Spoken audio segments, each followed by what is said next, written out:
Hi friends, ഗോൾഡ്വുഡിലേക്ക് എല്ലാവർക്കും സ്വാഗതം. ഞാൻ സുനേഷാണ്, സുനേഷ് നിലമ്പൂരാണ്. അപ്പൊ നമ്മൾ ഇന്നത്തെ വീഡിയോ അറിഞ്ഞിട്ടുണ്ടെങ്കിൽ ഡ്രസ്സിന്റെ വീഡിയോ ആണ്. നേരെ വീഡിയോയിലേക്ക് പോവാം. നമ്മളെ വീഡിയോ ആദ്യമായിട്ടാണ് കാണുന്നുണ്ടെങ്കിൽ എല്ലാവരും സബ്സ്ക്രൈബ് ചെയ്ത് നമ്മളൊപ്പം കൂട്ടണം. ഇതാണ് നമ്മളെ ഡ്രസ്സിംഗ് ടേബിള്. ഡ്രസ്സിംഗ് ടേബിൾ പറഞ്ഞിട്ടുണ്ടെങ്കിൽ നമ്മളെ നിലമ്പൂര് തേക്കിലാണ് ഇത് ചെയ്തിട്ടുള്ളത്. തേക്ക് പറഞ്ഞിട്ടുണ്ടെങ്കിൽ ഒരു 80%-90% തേക്കിലാണ് ചെയ്തിട്ടുള്ളത്.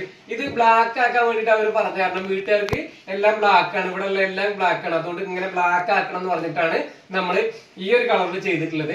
ഇത് നമ്മള് 3 വലിപ്പും പിന്നെ അതേപോലെ 2-3 തട്ടും കൊടുത്തിട്ടുണ്ട്. നമ്മുടെ ഐഡിയക്കാണ് ഒരു ഡ്രസ്സിംഗ് ടേബിൾ എന്ന് അവർ പറഞ്ഞിട്ടുള്ളൂ. നമ്മുടെ ഐഡിയക്കാണ് നമ്മൾ ചെയ്തിട്ടുള്ളത്. അപ്പൊ നമ്മള് സ്ലൈഡർ ആണ് കൊടുത്തിട്ടുള്ളത്. വലിക്ക സ്മൂത്ത് ആവാൻ വേണ്ടിട്ട് 3 വലിപ്പത്തിൽ സ്ലൈഡർ ആണ് കൊടുത്തിട്ടുള്ളത്.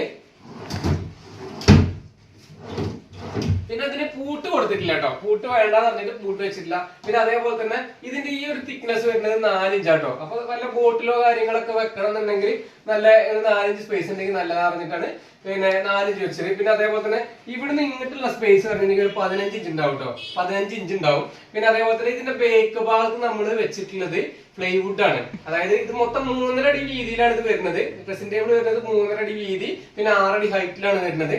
അപ്പൊ ഇതിന്റെ ബേക്ക് ഭാഗം നമ്മൾ പ്ലൈവുഡ് വെക്കാൻ കാരണം എന്ന് പറഞ്ഞിട്ടുണ്ടെങ്കിൽ ഇതിന്റെ പൈസ കുറച്ച് കുറയാൻ വേണ്ടിയിട്ടാണ്. പിന്നെ അതുമല്ല തേക്കിന്റെ പലകയാകുമ്പോൾ നമുക്ക് 3/4 ഇഞ്ചെങ്കിലും വേണം ജോയിന്റ് ഇടയിൽ ആണി കെട്ടി ചെയ്യേണ്ട കാരണമാണ് നമ്മൾ പൈസ കുറയ്ക്കാൻ വേണ്ടിയിട്ട് അത് ചെയ്തിട്ടുള്ളത്. ഇത് നമ്മൾ 10 വർഷം ഗ്യാരണ്ടി ഉണ്ട് കേട്ടോ. അതായത് ഇതിന്റെ പ്ലൈവുഡ് പറഞ്ഞിട്ടുണ്ടെങ്കിൽ 10 വർഷം ഗ്യാരണ്ടിയാണ്. നമ്മൾ പുട്ടിയൊക്കെ ഇട്ട് പെയിന്റ് അടിച്ചാൽ 10ഉം 20ഉം അല്ല കേട്ടോ, അതിൽ കൂടുതൽ നിൽക്കും.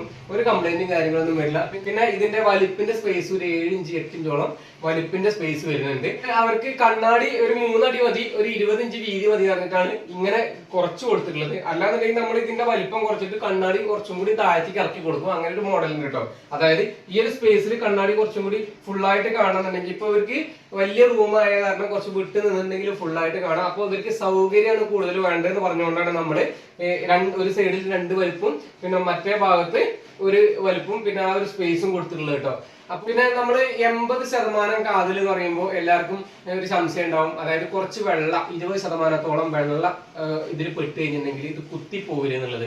അപ്പൊ നമ്മള് കഴിഞ്ഞ വീഡിയോയിലൊക്കെ പറഞ്ഞിട്ടുണ്ട്, നിലമ്പൂർ തേക്ക് കുത്ര തേക്കാണെന്നുണ്ടെങ്കിൽ നമ്മൾ ഇത് മരം മുറിച്ച് കഴിഞ്ഞിട്ട് നമ്മൾ 2 ആഴ്ച കഴിഞ്ഞിട്ടാണ് നമ്മൾ ഈ ഒരു ഇടമുറി ഇടാൻ പോണ സമയത്ത് നമുക്ക് കുത്തണ തേക്കാണെന്നുണ്ടെങ്കിൽ അപ്പൊ തന്നെ നമുക്ക് അറിയാം, അത് നമ്മൾ ഉപയോഗിക്കില്ല കേട്ടോ. അപ്പൊ നമ്മള് കുത്താത്ത തേക്ക് എടുക്കുള്ളൂ.